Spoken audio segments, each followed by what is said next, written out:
तो तू ये कहता है कि सब कुछ आपका है। क्यों?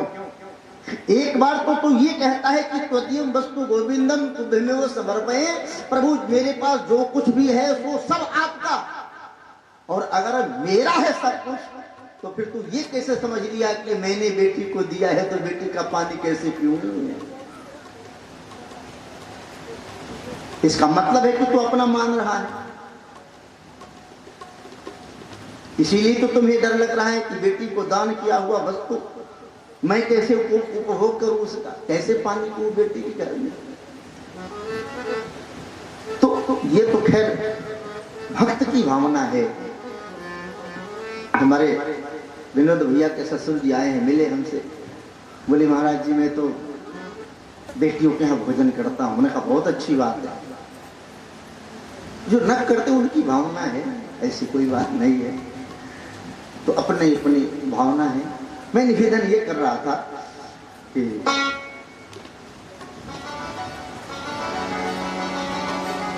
महाराज जाम्बवंत जी ने कहा प्रभु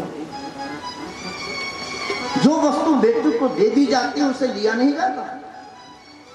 अब आप मुझसे मणि मांग रहे हो, मणि अपनी बेटी को दे दिया, बेटी से मणि कैसे मांगू?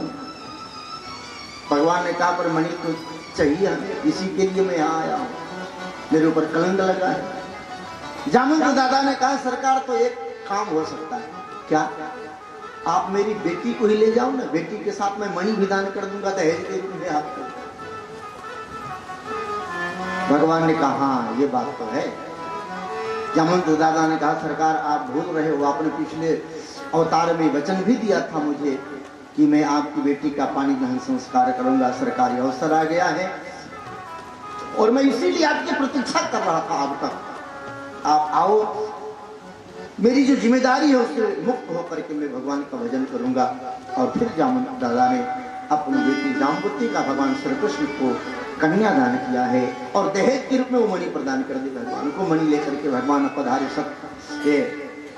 सत्राजित के यहाँ। पूरी कथा भगवान ने सुना जो सत्राजित को कैसे कैसे मणि कहाँ पहुंची और मैं कैसे लेकर के आया हूँ। और प्रमाण पत्र के रूप में भगवान ने कहा देखो ये साथ में लेके आया हूँ, जाम्बवती देवी को प्रमाण पत्र है। अब तो सत्यभामा लज्जित हो गया महाराज, लज्जा के मारे सर झुक गए उसके हाथ, मतलब ठाकुर को कुछ कह नहीं पा रहा है। अब जब लोगों को ये पता चली बात कि सत्यजित ने भगवान के ऊपर लांछन लगाया, पर बात कुछ और थी, मणि कहीं और थी, तब लोग सत्यजित को गाली देने लगे, अरे बड़ा नालायक राजा है। भगवान श्री कृष्ण द्वारिकाधीश हैं जो स्वर्ण भवन में रहते, उनको किसी मणि की क्या आवश्यकता है?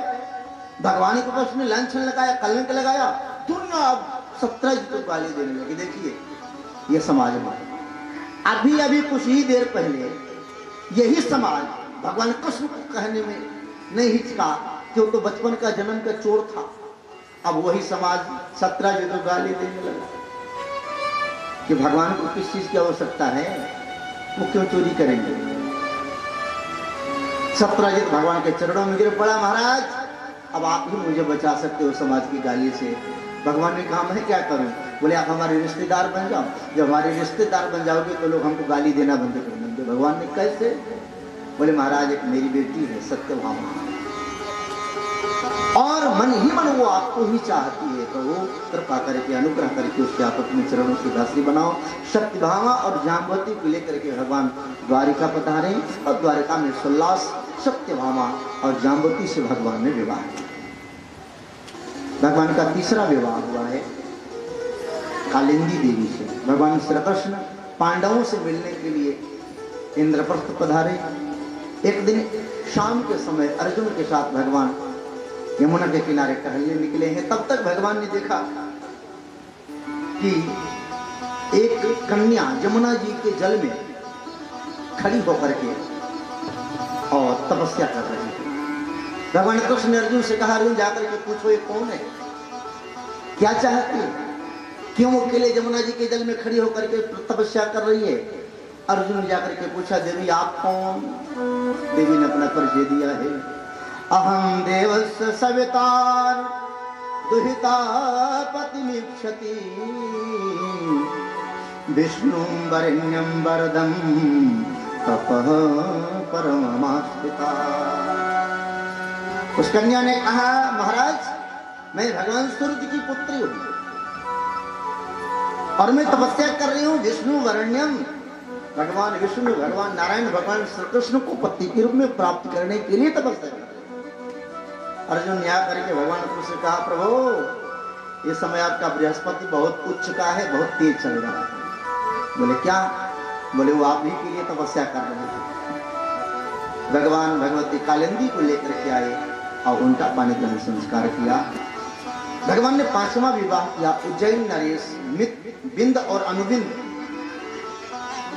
उनकी बहन है जिनका नाम है मित्रवृंदा।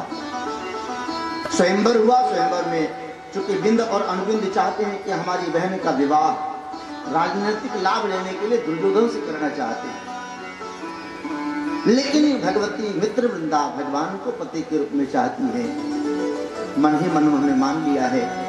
भगवान कृष्ण भी पधारे हैं और सबके देखते देखते भगवती मित्रवृंदा ने जाकर के माला भगवान कृष्ण के गले में डाली। सबके मना करने पर भी नहीं मानी और भगवान श्री कृष्ण मित्रवृंदा को लेकर के द्वारिका पधारे और द्वारिका में भगवान ने मित्रवृंदा से विवाह किया। 6ठा विवाह भगवान ने कौशल्य जैसे राजा नागनजित के 7 सांड हैं जो बड़े खतरनाक हैं। 7 सांड। महाराज नागनजित की एक बेटी है जिसका नाम है सत्या। नागनजित की बेटी होने के नाम नाते उनको नागनजिती ही कहते हैं। स्वयंवर रखा है उन्होंने कि जो 7 सांडों को एक बार नाप देगा उसी के साथ मैं अपनी बेटी का विवाह करूंगा। देश देशांतर के बड़े राजकुमार आए हैं, जो भी जाता है 7 सांड उन्हें पटक करके मार डालते हैं। भगवान कृष्ण पधारे हैं। स्वयं मूर्तिमान धर्म है और बैल धर्म का प्रतीक होता है। भगवान कृष्ण आए और 7 स्वरूप बना करके सब बैलों को एक साथ नाप दिया। प्रसन्न होकर के महाराज नागनजित ने अपनी बेटी सत्या को भगवान कृष्ण को समर्पित किया और अनेक प्रकार के रथ गज बाजी सब दहेज में देकर के अपनी बेटी को विदा किया। भगवान ने 7वां विवाह मद्र नरेश की राजा भद्रा देवी से किया है और भगवान की एक बुआ है जिनका नाम है श्रुतकीर्ति देवी। भगवान की बुआ, इनकी एक बेटी है जिसका नाम है लक्ष्मणा। भगवान का 8वां विवाह लक्ष्मणा से हुआ। परीक्षित ने पूछा, गुरुदेव ये कैसे संभव हो सकता? बुआ की बेटी से भगवान ने विवाह कर दिया, बहन से। बोले जिस प्रकार भगवान कृष्ण की एक बहन है जिसका नाम है सुभद्रा, किससे विवाह हुआ उसका? अर्जुन से। तो अगर सुभद्रा से अर्जुन का विवाह हो सकता है तो भगवान कृष्ण लक्ष्मणा से विवाह कर लिए तो इसमें क्या मतलब, क्या परेशानी है? तो वास्तव में वो तो सब दिव्य पुरुष है, वहां कोई दोष नहीं है। समृत वैसे भी समृत का नहीं दोष, भगवान रवि पावक सुरसर की नाई। तो भगवान कृष्ण के 8 विवाह इस प्रकार संपन्न। भगवान ने कहा, मैया देवकी से 14 वर्ष तक तुमने जेल की सजा काटी है, अब इतनी बहुएं आ गई है तुम्हारी की खूब सेवा कराओ, खूब सुख हो। कभी कभी ये विचार आता है, सोचते हैं कि महाराज देवकी और वसुदेव जो भगवान के पिता और माता बने, उन देवकी और वसुदेव को 14 वर्षों तक जेल की सजा क्यों खानी भोगनी पड़ी होगी? तो जो हमने संतों से प्रसाद प्राप्त किया है, जो मिला है हमें, वही मैं आपको बांट रहा हूं। ऐसा प्रमाण मिलता है संतों से जो सुनी गई है बात कि रामावतार में जो भगवान श्री राम मां कौशल्या के गर्भ से प्रकट हुए थे जरूर, लेकिन कई ने राम को जानते हो क्यों वन भेजा है? ईर्ष्या के मारे। राम का शील, राम का स्वभाव, राम की सहजता, राम की उदारता, ये सब देख देख करके भगवती कैकेयी को ईर्ष्या हो रही है कि कौशल्या के गर्भ से क्यों पैदा हुआ, मेरे गर्भ से क्यों पैदा नहीं हुआ?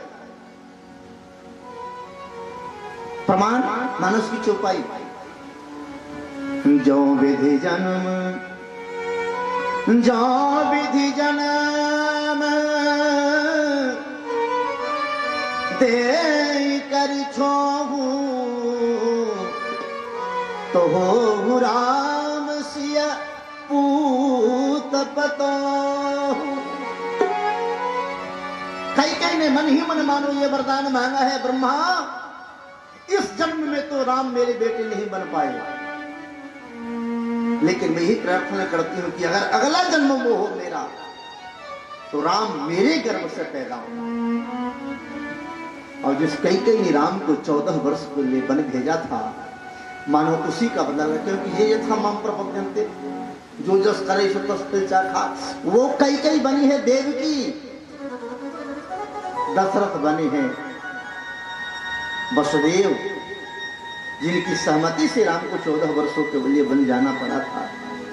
भगवान कृष्ण चूंकि वचन दिए थे मां कैकेयी को कि अगला जन्म तुम्हारे गर्भ से ही हम लेंगे, तो देवकी कैकेयी की बात को सत्य करने के लिए भगवान देवकी के गर्भ से प्रकट जरूर हुए, लेकिन वात्सल्य दिया है मां कौशल्या को, जो कौशल्या यशोदा बन के प्रकट हुई थी। तो आज मानो वही भगवान कृष्ण कहते हैं कि भैया तुमने 14 वर्ष तक जेल की सजा काटी है, अब 8 बहुएं आ गए, खूब सुख हो गए, कोई हाथ दबा रहा है, कोई पांव दबा रहा है, कोई इतनी सेवा, क्या बात है, वो सुना नहीं। परीक्षित ने कहा गुरुदेव भगवान ने 16,100 विवाह कैसे किए, जरा वो भी हमें बताएं। कहते हैं भौमासुर नाम का राजा है, भौमासुर का नाम नरकासुर भी है। भौमासुर इसलिए कहा जाता है कि भूमिपुत्र है। भूमिपुत्र ऐसे है, और केवल भूमिपुत्र नहीं, ये भगवान कृष्ण का ही पुत्र है। कैसे? जिस समय भगवान हिरण्याक्ष से भगवती पृथ्वी देवी को छुड़ाने के लिए वराहावतार लिए थे, और पृथ्वी देवी को हिरण्याक्ष के बंधन से मुक्त करके और पृथ्वी देवी को स्थित किया, उसी समय पृथ्वी देवी ने भगवान से रति याचना की। भगवान ने कहा देवी इस समय मैं क्रोध में हूं, इस समय अगर तुम चाहती हो कि मैं तेरी इच्छा पूरी करूं, तो इसे जो संतान पैदा होगी वो बड़ा विकराल, बड़ा मतलब राक्षस प्रवृत्ति का। लेकिन पृथ्वी देवी नहीं मानी, भगवान ने उनकी इच्छा पूरी की, और उसी पृथ्वी का ही बेटा, ये भगवान कृष्ण का ही, जो वराहावतार के रूप में भगवान ने अवतार लिया था, उन्हीं का बेटा है। भगवान ने कहा देवी बेटा तो मेरा ही है, और संसार में इसको मेरे अलावा कोई मार भी नहीं सकता, यही भौमासुर है।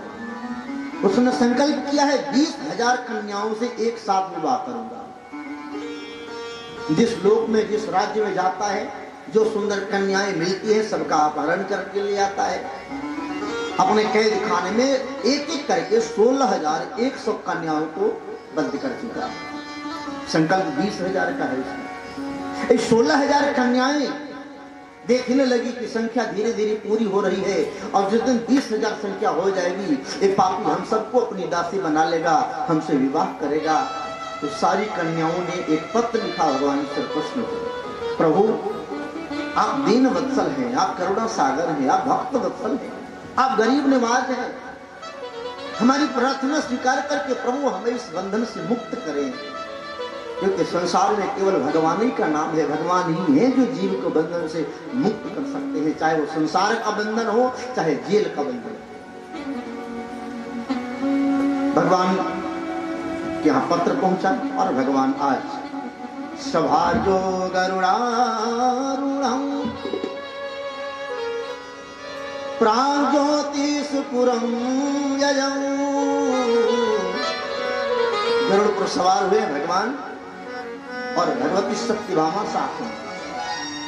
प्राग्ज्योतिषपुर नाम का एक नगर है जहां भौमासुर रहता है।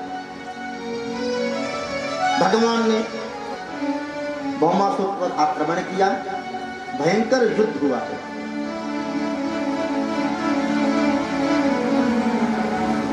और भगवान ने भौमासुर का युद्ध में वध करके और उन 16,100 कन्याओं को मुक्त किया कारागार से। और भगवान ने कहा देवियों आपने जो मुझसे प्रार्थना की थी मैंने आपका काम पूरा कर दिया, आपको हम बंधन से मुक्त कर दिए, अब आप अपने अपने घर जाओ। कन्याएं एक साथ भगवान के सामने हाथ जोड़ करके रोने लगी। प्रभु, हम जानते हैं कि आप परमात्मा हैं, आप भगवान हैं, आप सर्वसमर्थ हैं। ऐश्वर्य से समग्र से धर्म से यश श्रिय ज्ञान वैराग्योश्चैव खणाम भगीर्णाम, जिसमें इच्छा गुण होता है, ऐश्वर्य होता है, समग्रता होती है, धर्म होता है, यश होता है, श्रीमान होता है, ज्ञान वैराग्य से परिपूर्ण होता है। प्रभु, आपके लिए कोई काम असंभव नहीं है। सरकार, आपने मुझे मुक्त किया, ये तो मेरी आपकी कृपा है, आपकी करुणा है। लेकिन एक प्रार्थना और हम करें आपसे। आप कह रहे हो कि हम अपने घर चले जाएं। प्रभु, आप एक बात बताओ, हम अपने घर चले जाएं, हमारे माता पिता कृपा पूर्वक हमें स्वीकार कर भी दे। वैसे तो कोई स्वीकार नहीं करेगा। जिस बेटी का कदम एक बार घर से निकल गया, शायद परिवार वाले भी स्वीकार नहीं करेंगे। और अगर कृपा प्रेम वात्सल्य से स्वीकार भी कर लें तो माता पिता उस बेटी का कन्यादान कहां करेंगे? उसको कौन स्वीकार करेगा? अगर हम अपने घर चले भी जाएं तो हमारा विवाह कहां होगा? हमें कौन स्वीकार करेगा? सरकार, लोग तो ये जानते हैं कि हम भौमासुर के कैद खाने में रहे, हम अपवित्र हो चुके हैं। लेकिन प्रभु, आप तो अंतर्जामी हो, आप तो सर्वंतर्जामी हो, आप तो सब जानते हो कि हम इसके कारागार में जरूर थे, हम इसके बंधन में जरूर थे, लेकिन हम परम पवित्र विशुद्ध हैं। भगवान ने कहा, चाहती क्या हो? उन्होंने कहा, सरकार, हम सबको आप अपने चरणों की दासी बनाओ, यही प्रार्थना है हमारी। भगवान ने कहा, ठीक है। भगवान 16,100 कन्याओं को लेकर के द्वारिका पधारते हैं। गर्गाचार्य से कहा, भगवान ने कहा, गुरुदेव, अब तो एक एक दो दो विवाह करवा रहे थे, अब 16,100 विवाह करवाना है। गुरुजी ने कहा, कन्हैया, एक एक विवाह अगर मैं मुहूर्त निकाल के करवाता रहूं तो हो सकता है कि मैं मर जाऊं, तुम्हारा विवाह न हो पाए। तो बोले, गुरुजी, क्या किया जाए? भगवान गुरुदेव ने कहा, कन्हैया, तुम तो सर्वसमर्थ हो, 16,100 भी है तो तुम भी 16,100 बन जाओ। भगवान 16,100 बन करके एक साथ 16,100 कन्याओं से सुल्लास विवाह संपन्न कराए। बोलो द्वारिकाधीश भगवान की। अब कल्पना करिए, भगवान 16,108 विवाह की, जिसमें 8 पटरानियां हैं, 16,100 रानियां हैं। सुखदेव भगवान कहते हैं, परीक्षित, एक एक रानी से 10-10 बेटा और एक एक बेटी, तो 16,108 बेटी और बेटा कितना हुआ? गणित करिए, 1,61,000, 80 बेटे। भगवान ने जो अपने परिवार को देखा, भगवान ने कहा, हे राम, हमारा तो अवतार हुआ था परित्राणाय साधुनां विनाशाय च दुष्कृतां धर्म संस्थापनार्थाय संभवामि जुगे जुगे, धरती का भार हरण करने के लिए मेरा अवतार हुआ था, और ये मेरा ही परिवार धरती का भार हरण के जाए। भगवती रुक्मिणी परिवार के साथ भगवान बड़े प्रेम के साथ रह रहे हैं। देवर्षि नारद के मन में एक बात आई कि किसी की एक पत्नी, किसी की 2 पत्नी है ना। महाराज दशरथ की 700 पत्नी थी, लेकिन भगवान कृष्ण 16,108 के साथ कैसे रहते हैं? कैसे सबकी इच्छाओं को पूर्ति करते होंगे? यहाँ तो एक पत्नी नाक में दम की है, कभी साड़ी चाहिए, कभी नथिया चाहिए, कभी ये चाहिए, कभी वो चाहिए। अच्छा, आपके यहाँ की बात नहीं कर रहा हूँ, हमारे यहाँ मंत्रा कई होती हैं अयोध्या में। यहाँ सब सीता सावित्री गीता गायत्री हैं। मैंने देखा है कि आजकल की पत्नियां जब पति देव भोजन करने बैठे इतना बड़ा खाना लिस्ट लेकर के खड़ी हो जाएंगे।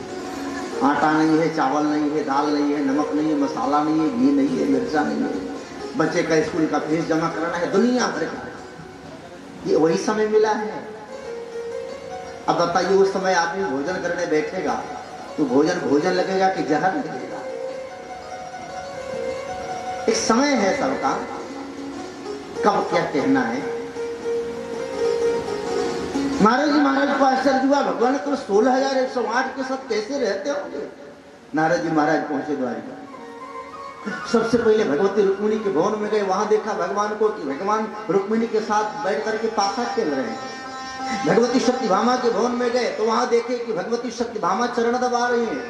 भगवती जाम्बोती के भवन में गए, वहां देखा नारद ने कि भगवती जाम्बोती चवर डुला रही हैं।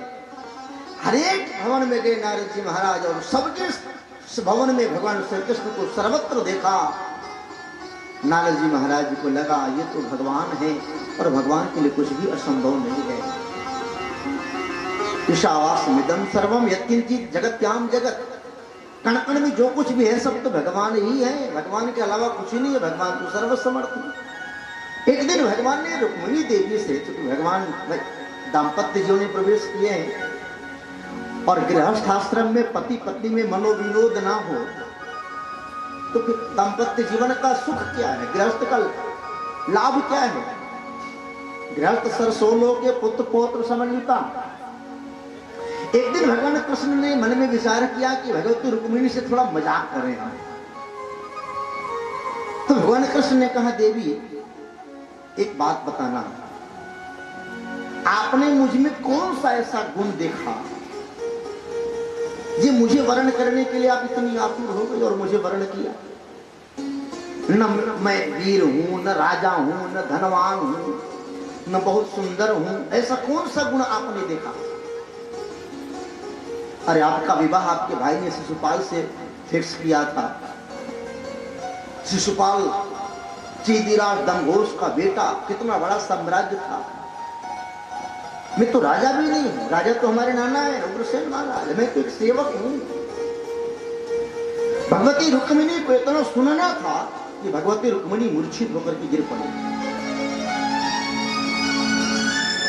भगवान कृष्ण ने सोचा ये क्या हो गया, मैं तो विनोद कर रहा था, मैं तो मजाक कर रहा था, ये तो मूर्छित हो गई। भगवान ने किसी तरह उनको होश में लाया और होश में ला करके भगवान ने पूछा, देवी ये क्या हुआ। भगवती रुक्मिणी ने कहा, सरकार आपने जो बात कही है, आपको क्या लगता है कि मैं आपको राजा मान करके आपसे विवाह कर की हूं, आपको वीर पुरुष मान करके आपसे विवाह की हूं। न मैं आपको राजा के रूप में देखती हूँ, न तो आपको ऐश्वर्यशाली के रूप में देखती हूँ, न तो आपको वैभवशाली के रूप में देखती हूँ, न तो आपको बलवान के रूप में देखती हूँ। मैं तो केवल आपको भगवान के रूप में देखती हूँ सरकार। और जीव का परम कर्तव्य है कि जीवात्मा परमात्मा को प्राप्त करे, तभी उसे चिर शांति मिलती है। तो जो आज आपने मजाक किया है ना, फिर ऐसा मजाक कभी मत करना। एक बार ऐसा ही मजाक राम जी ने सीता जी के साथ कर दिया। भगवती जानकी ने कहा, सरकार आप तो धीर गंभीर उदास बने रहते हो, पति पत्नी है, थोड़ा हंसी विनोद होना चाहिए। भगवान राम ने कहा, देवी कभी मूड बनेगा तो कर लेंगे। एक दिन भगवती जानकी अपने कक्ष में भगवान श्री राम के चरण दबा रही थी। भगवान ने नाटक किया, आंख बंद कर ली सोने का। भगवती जानकी को लगा कि अबे तो विश्राम करके सो गए, तो भगवती जानकी भी चरणों के पास लेट गई। भगवान श्री राम तो नाटक किए थे, लेकिन भगवती जानकी वास्तव में सो गई। अब भगवान श्री राम धीरे से जगे, कुछ चित्रकारी का सामान रख दिए थे पहले से कमरा में छिपा करके। भगवान श्री राम उठे और उसी कक्ष में दीवार पर एक तरफ भगवान ने एक चित्र बनाया। चित्र जानते हैं किसका बनाया? बंदर का। और बंदर का चित्र बना करके भगवान श्री राम धीरे से कमरा से निकल गए बाहर। थोड़ी देर के बाद अचानक से भगवती जानकी की जब आंख खुली, भगवती किशोरी जी ने देखा, प्रभु कहाँ गए, प्रभु कहाँ गए। प्रभु को तो देखा नहीं, तब तक भगवती जानकी को चित्र दिखाई पड़ा दीवार पर। किसका? बंदर का। और जो बंदर को भगवती जानकी ने चित्र के रूप में देखा, ये भगवती जानकी इतनी सहज है, ये बताना चाहते हैं गोस्वामी जी कि भगवती जानकी चित्र में भी बंदर को देख करके डर गई, और केवल डरी नहीं, एक बार चीख करके रोई और बेहोश होकर के मूर्छित पड़ गई। भगवती कौशल्या अम्बा, सुमित्रा अम्बा दौड़ी दौड़ी आई, कैकेयी अम्बा। देखा जानकी मूर्छित हो गई। भगवती कौशल्या अम्मा ने गोद में लिया। देवी क्या हुआ, गौरानी क्या हुआ? किसी तरह होश में लाया गया। कौशल्या अम्मा ने पूछा क्या हुआ? बोले माँ वो देखो चित्र में बंदर बंदर दिखाई पड़ रहा है। भगवान श्री राम को माँ ने बुलाया, बेटा ये क्या किया? बोले मैया जानकी ने कहा था कभी विनोद करने के लिए, तो मैंने तो विनोद किया। अब मुझे क्या पता था कि विनोद इतना भारी पड़ जाएगा, मजाक इतना भारी पड़ जाएगा। ये बात भगवान श्री राम ने हनुमान जी को बताई जब हनुमान जी लंका जा रहे थे भगवती जानकी से मिलने। कि हनुमान जानकी के सामने जाना तो बड़े सावधान होकर के जाना, क्योंकि चित्र लिखित कपि देख ही डेराती है। चित्र में भी बंदर को देख करके जानकी डर जाती है। इसीलिए हनुमान जी महाराज जब लंका पहुंचे तर पर लव रहा लुकाई करे विचार करो का। भाई अशोक वृक्ष में पत्तों में छिप करके हनुमान जी विचार कर रहे हैं कि ये तो वही माँ जानकी है जो बंदर का चित्र देख करके डर जाती है, और मैं तो प्रत्यक्ष बंदर हूं। अगर मैं सामने चला गया तो न जाने क्या हो जाएगा, हार्ट अटैक भी ना हो जाए। इसीलिए श्री हनुमान जी महाराज ने बड़ा विचार करके कार्य किया है। तो मैं केवल इतना निवेदन कर रहा था, अयम ही परमो लाभो गृहे सुगृह में धिना नियते यामः प्रियया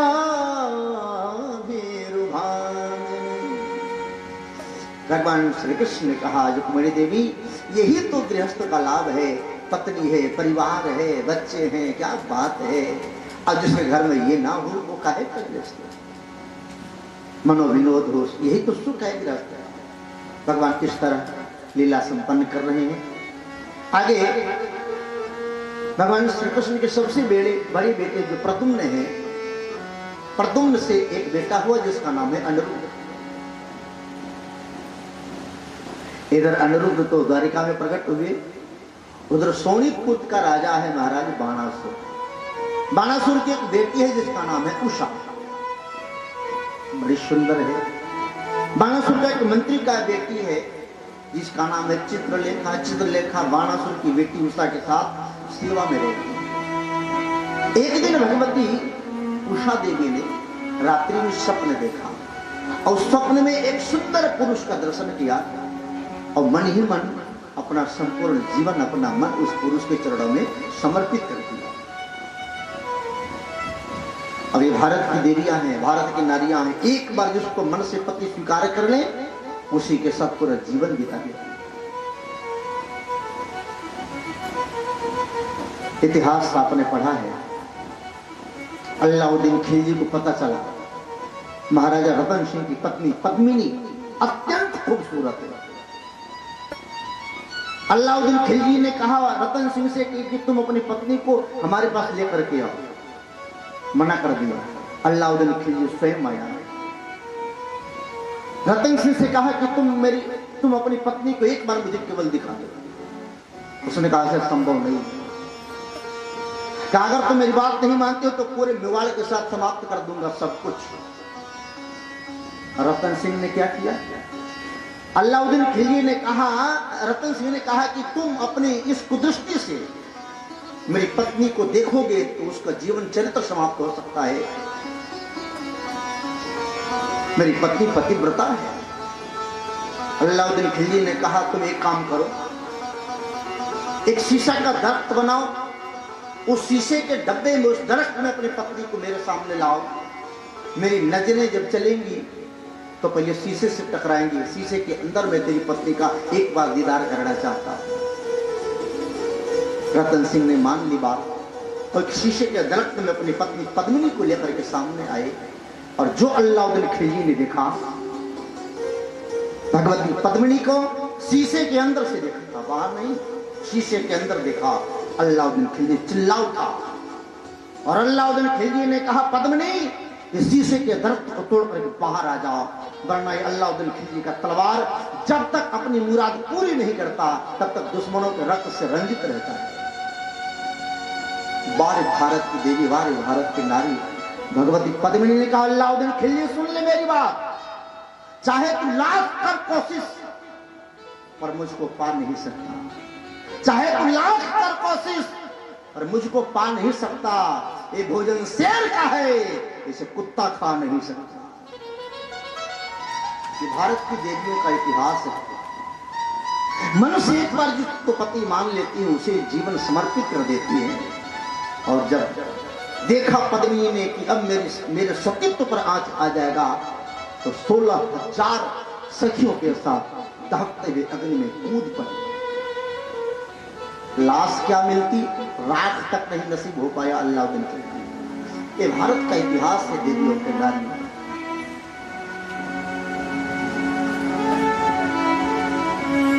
स्वामी विवेकानंद जी महाराज गए थे अमेरिका, शून्य पर बोले। जब इनका व्याख्यान हुआ, पूरे विश्व के जो विद्वान थे आश्चर्यचकित रह गए, जलने लग गए सब। स्वामी विवेकानंद जिस कमरे में ठहरे थे होटल में, वहां की कुछ लेडियों को भेजा गया। हमारे भारतवर्ष में देवियां होती, विदेश में लेडियां होती। लेडियों और देवियों में अंतर क्या होता है जानते हैं? हमारी भारत की देवियां मिट्टी की कुल्हड़, मिट्टी के पूर्वा जैसी होती हैं, और विदेश की लेडियां शीशे के गिलास जैसे होती हैं। मतलब यह है कि चाय की दुकान पर आप गए, मिट्टी के पुरवा में आपको चाय, दुकानदार चाय दिया, मिट्टी का पुरवा आपके होठ से लगा और फिर फूट जाता है, वो टूट जाता है। दूसरे के होठ से लगना उसे स्वीकार नहीं है। लेकिन मिट्टी का शीशे का गिलास, उसी में वो भी पी रहा है, वो भी पी रहा है, वो हजारों लोग पी रहे हैं। तो भारत की देवियां मिट्टी के पूर्वे जैसे होती हैं। एक बार जिसको स्वीकार कर लिया उसके साथ जीवन बिता देती है। दूसरे के अगर ऐसी नौबत आए तो टूट जाती है, फूट जाती है, लेकिन दूसरे से कुछ स्वीकार नहीं करती। स्वामी विवेकानंद के सामने लेडियां पहुंची। स्वामी जी पथभ्रष्ट करना चाहती थी, चरित्र भ्रष्ट करना चाहती थी वो देवियां स्वामी विवेकानंद को। उन्होंने कहा, स्वामी जी आप हमसे कुछ ऐसा व्यवहार करें, हमारी इच्छा पूरी करें, ताकि हमारा बेटा आपके जैसा हो। आप समझ सकते हैं क्या चाहती होंगी। स्वामी विवेकानंद ने कहा, देवियों ये क्या जरूरी है कि हम आपकी इच्छा पूरी करें और आपका बेटा हमारे जैसा ही हो जाए, और बेटा ही हो ये भी कोई जरूरी तो है नहीं। तो इस झंझट में क्यों पड़ती हो, ऐसा क्यों नहीं करती, मुझे ही बेटा मान लो, झंझट ही खत्म हो जाए। और वो रुष्ट हो गई, जलने लगी। उन देवियों ने कहा, सुनो स्वामी जी बहुत बोल रहे हो, आपके भारत की देवियां हमसे कभी तुलना नहीं कर सकती। हम विदेश की लेडियां मंगल ग्रह तक गई, चंद्रलोक तक गई, आपके भारतवर्ष की देवियां क्या करती हैं? केवल पति की सेवा करना, भोजन बनाना, बर्तन धोना, झाड़ू लगाना, यही तो काम है। और क्या कर सकती आपके भारत की देवियों ने?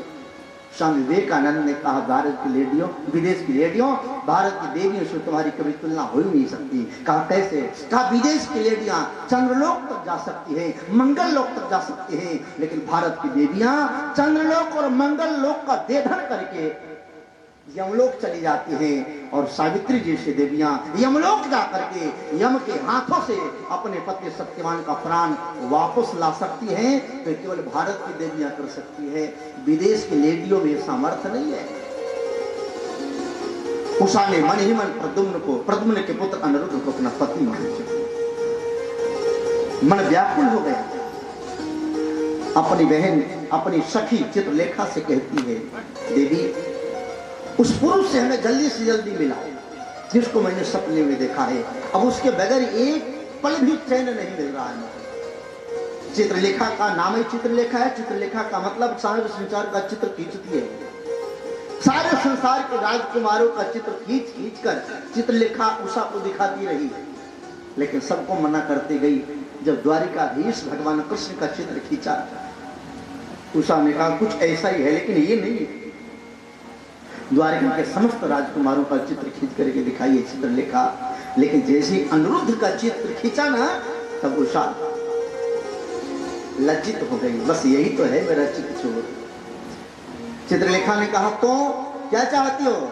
बस अब इससे मुझे मिला दो। चित्रलेखा माया भी है, चित्रलेखा पहुंची है द्वारिका और माया से सोते हुए पलंग के साथ महाराज अनिरुद्ध को उठा लाया और अनिरुद्ध को आकर के उषा को समर्पित कर दिया। उषा अनिरुद्ध बाणासुर के ही भवन में रणिवास में रह रहे हैं और धीरे धीरे उषा के पांव भारी हुए। एक दिन किसी सैनिक ने देख लिया दोनों को हंसते हुए, सुना, जाकर के बाणासुर से कह दिया। बाणासुर को पता चला, बाणासुर बड़ा क्रोधित हुआ और आकर के उषा और अनिरुद्ध को अलग अलग, अनिरुद्ध को कारागार में डाल दिया। नारद जी महाराज पहुंचे द्वारिका। नारद जी महाराज ने कहा प्रभु कृष्ण से, प्रभु सब कुशल मंगल है द्वारिका में? बोले हाँ हाँ सब कुशल मंगल है। बोले बाल बच्चे सब ठीक ठाक हैं? भगवान ने कहा हाँ सब तो ठीक है, पर कुछ दिन से अनिरुद्ध नहीं दिखाई पड़ा। नारद जी ने कहा दिखाई कैसे पड़ेगा, वो तो कैद खाना में बंद है बाणासुर के यहाँ। जो भगवान को पता चला, भगवान थोड़ी सेना लेकर के चले। बाणासुर भगवान शंकर का चेला है। बाणासुर के महल के मुख्य दरवाजे पर मूर नाम का दैत्य रहता है जिसके 5 सिर हैं। भगवान ने सबसे पहले उस मूर का वध करते हैं। मूर का वध करने से भगवान का नाम हो गया मुरारी, मूर्धन अरि मुरारी। अब भगवान दरवाजे पर मिल गए। भगवान शंकर जी ने कहा प्रभु आप यहाँ क्यों? भगवान कृष्ण ने कहा मेरे नाती, मेरे पोते को तुम्हारे चेले ने कैद खाना में डाल रखा है, मैं उससे युद्ध करने आया हूँ, उसको युद्ध में हराऊंगा, परास्त करूंगा और अपने पोते को लेकर के द्वारिका जाऊंगा। शंकर जी ने कहा प्रभु मेरे चेले से युद्ध करने के पहले आपको मुझसे युद्ध करना होगा, क्योंकि मैंने अपने चेले को वचन दिया है कि जब तक मैं हूं तब तक तुम्हारा बाल बांका नहीं हो सकता। अब भगवान शंकर में और भगवान कृष्ण में युद्ध शुरू हुआ। इतना भयंकर युद्ध हुआ है या कोई कम नहीं है एक दूसरे से। तो भगवान कृष्ण ने, भगवान शंकर ने महेश्वरास्त्र छोड़ दिया, महेश्वर ज्वर। भगवान कृष्ण ने जृंभणास्त्र छोड़ दिया, जिस मंत्र के प्रभाव से भगवान शंकर को जमाई आने लगा। अब भगवान शंकर एक तरफ बैठे जमाई ले रहे हैं, चुटकी बजा रहे हैं। भगवान कृष्ण पहुंचे भवन में। बाणासुर के 1000 भुजा हैं। भगवान ने सारी भुजाएं काट डाली, केवल 4 भुजा उसके बचे।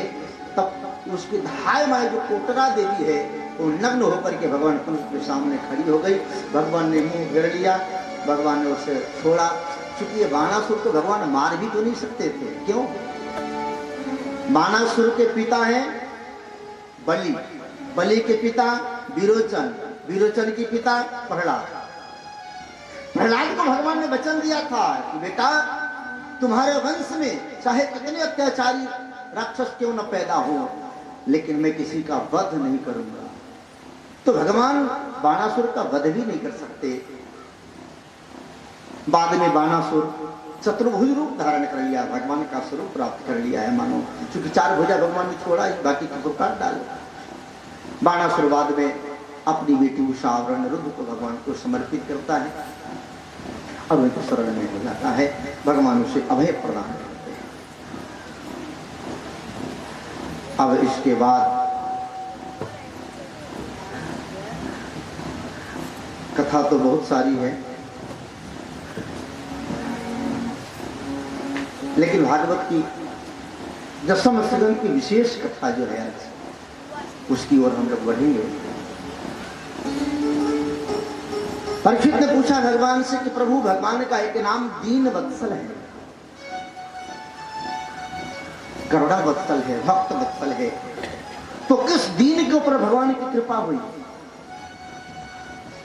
सुखदेव महाराज ये सुनते ही बड़े प्रसन्न हो गए और एक महापुरुष स्मरण में आ गए। कृष्णस्यासित सखा कश्चित् ब्राह्मणो ब्रह्मवित्तम विरक्तेन्द्रियार्थेषु प्रशांतात्मा जितेन्द्रियः।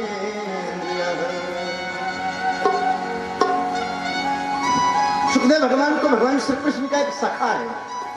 वो स्मरण में आया और सुखदेव भगवान श्री सुदामा जी का स्मरण करने लगे तो उनके गुण, उनका शील, उनका स्वभाव इतना प्रभावित कर गया सुदामा जी को कि सुदामा जी उनके गुणगणों का वर्णन करने लगे, लेकिन उनका नाम नहीं ले पाए, नाम ही लेना भूल गए।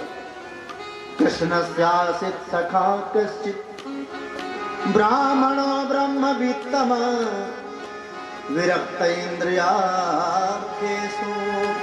प्रशांतात्मा जितेंद्रिय। ये कौन है? ये है श्री सुदामा जी महाराज, पोरबंदर के रहने वाले ब्राह्मण, बड़ी ब्रह्मनिष्ठ ब्राह्मण, भगवान की अनन्य भक्त और सबसे बढ़िया बात भगवान कृष्ण के बचपन के सखा है। भगवान का तो ये संकल्प है, भगवान की प्रतिज्ञा है कि चाहे तुम जिस भावना से मेरी उपासना करो हम तुम्हें प्राप्त हो जाएंगे। श्री सुदामा जी का परिचय जो दिया है श्री सुखदेव भगवान ने, बड़ा अद्भुत है। कृष्ण स्यासित सखा कश्चित ब्राह्मणो ब्रह्मवित्तम। एक तो ब्राह्मण है, ब्राह्मण किसे कहते हैं? जन्मना जायते शूद्रः संस्काराद् उच्यते वेद पाठी भवेद विप्र ब्रह्म ज्ञायति ब्राह्मणः। जो ब्रह्म चिंतन करता हो, जो ब्रह्म को जानता है, जो ब्रह्म के बारे में जिज्ञासा रखता हो, वो ब्राह्मण है। और ब्रह्मवित्तम, वित्त कहते हैं धन को, वैभव को। श्री सुदामा जी के जीवन का जो धन है, जो वैभव है, जो संपत्ति है, वो ब्रह्म ही है। और भक्त लोग, प्रेमी लोग, संत लोग अपना वही धन अपना मानते हैं जो धन चुराया ना जा सके, बांटा ना जा सके, वो कभी कम ना हो, और वो धन भगवान नाम है, भगवत कथा है, भगवत सत्संग है, भगवत गुणानुवाद है। तो श्री सुदामा जी के जीवन का जो धन है वो भगवत धन है, ब्रह्मविद्या। विरक्त इंद्रियार्थेषु, इंद्रियों पर बस है, इंद्रियों का दमन किया है श्री सुदामा जी ने। क्यों? क्योंकि न जातो काम कामानां उपभोगे न साम्यति हरिखा कृष्णवर्तमेव भूय एवा विवर्धते, भूय एवा विवर्धते।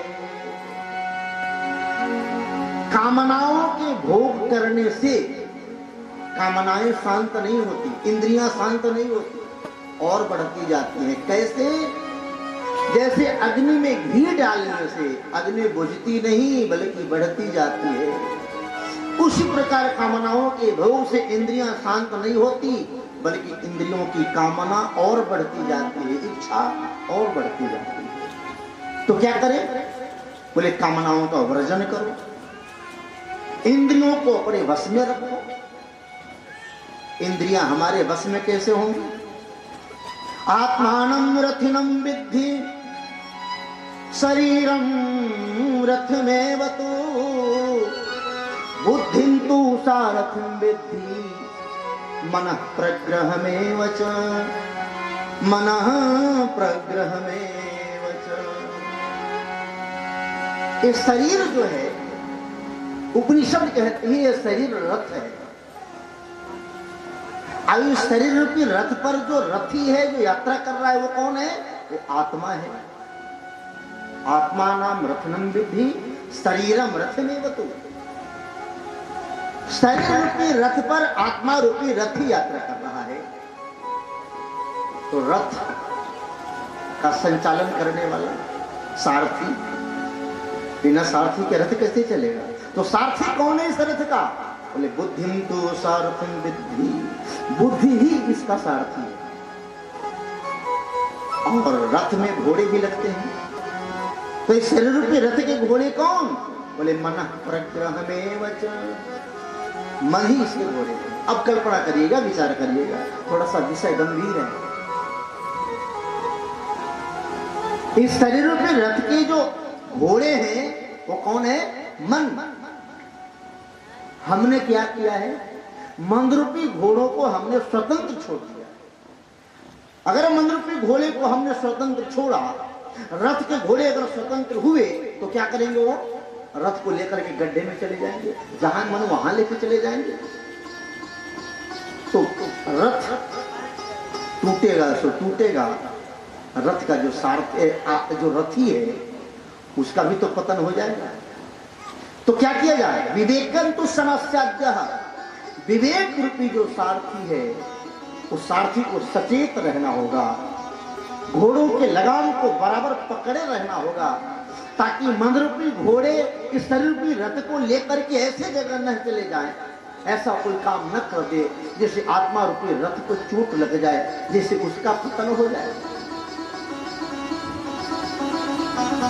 श्री सुदामा जी के जीवन में जो मन रूपी घोड़े हैं, श्री सुदामा जी की बुद्धि उन्हें बराबर लगाम से कसे रहते।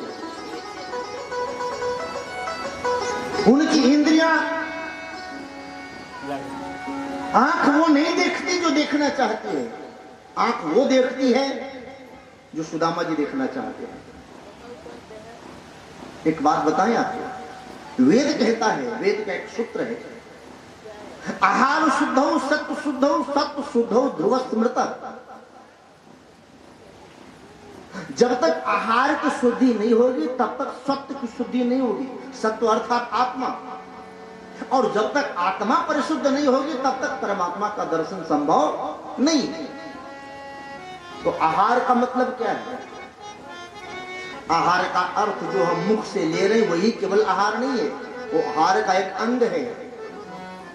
मुख से जो हमारे भीतर आहार जा रहा है उसकी तो शुद्धि होनी ही चाहिए, क्योंकि आहार का विचार पर प्रभाव पड़ता है। महाराज मनु गए हैं तपस्या करने अयोध्या का वैभव छोड़कर, कोई ने विषय विराट भवन बसत भा चौथवन, हृदय बहुत दुख लाग जन्म गए हरि भगत बिना। नैमिष पहुंचे, भगवती शत्रुपा को साथ में लेकर के गए हैं, तो जब को आहार देखिएगा क्या कर रहे हैं, बोले करही आहार सात फल कंदा, करही आहार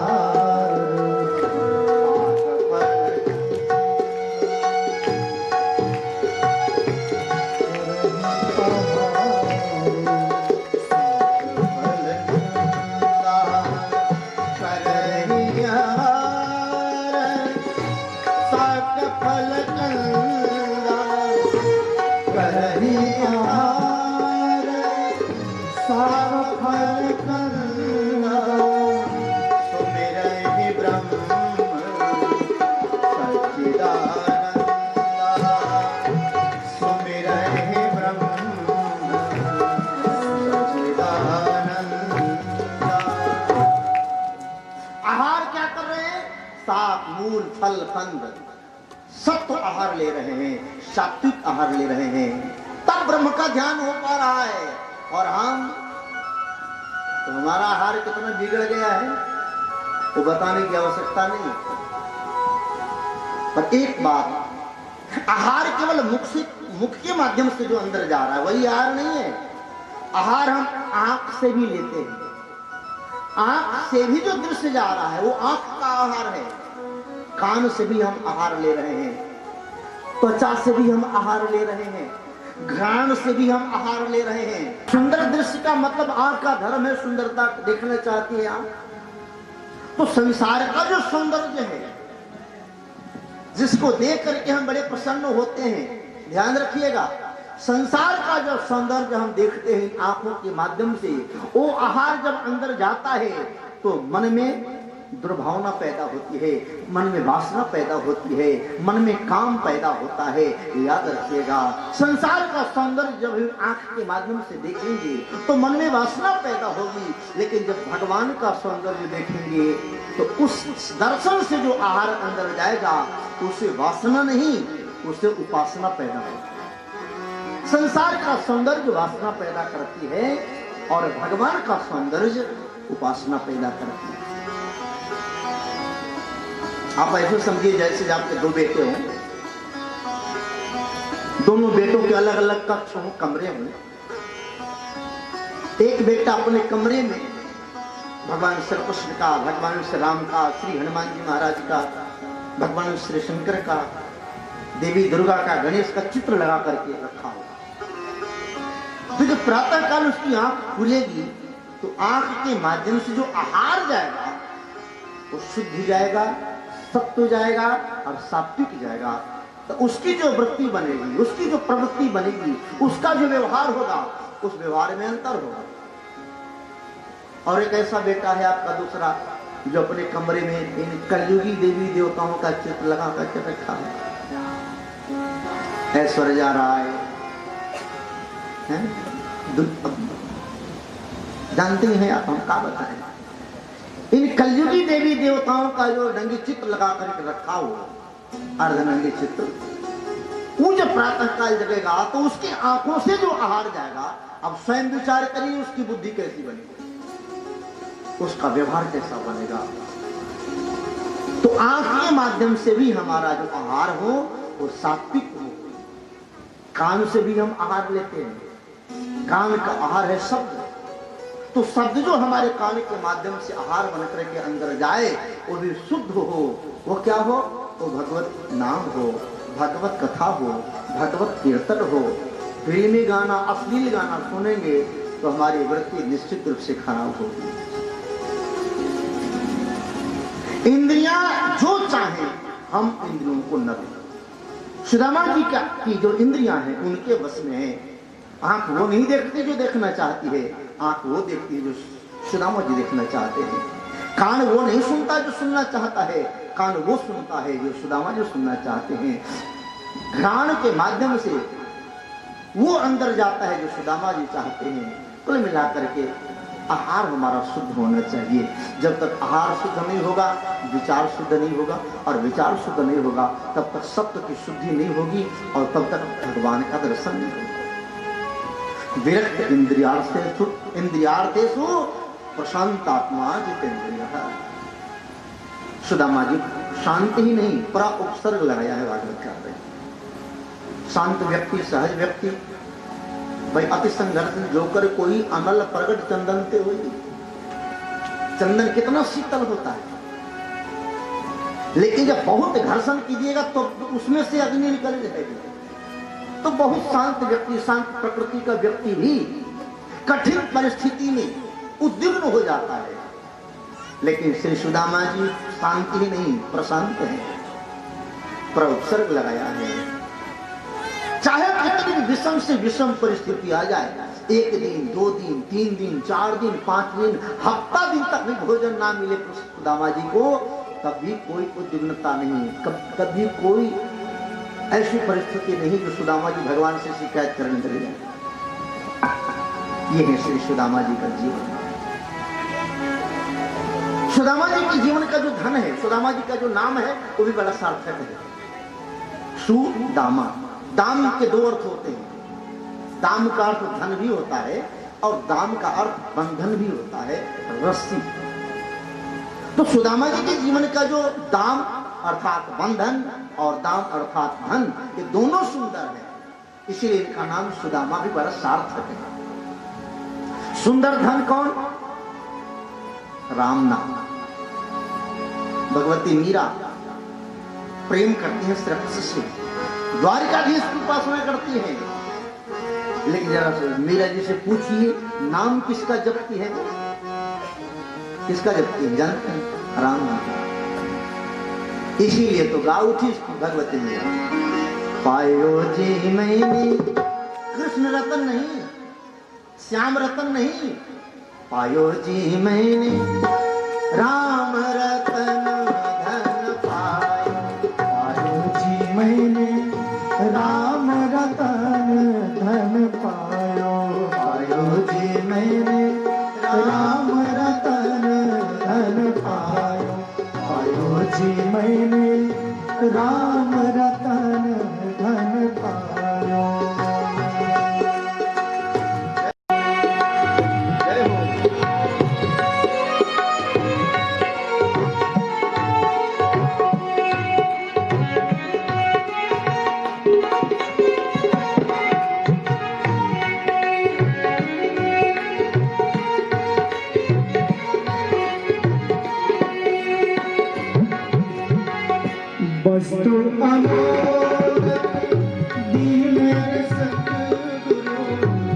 वस्तु अमोलक दी मेरे सद्गुरु, वस्तु अमोलक दी मेरे सद्गुरु, कृपा करी अपनायो आयो जी मैंने, कृपा करी अपनायो आयो जी मैंने, राम रतन धन पायो आयो जी मैंने, राम रतन धन पायो।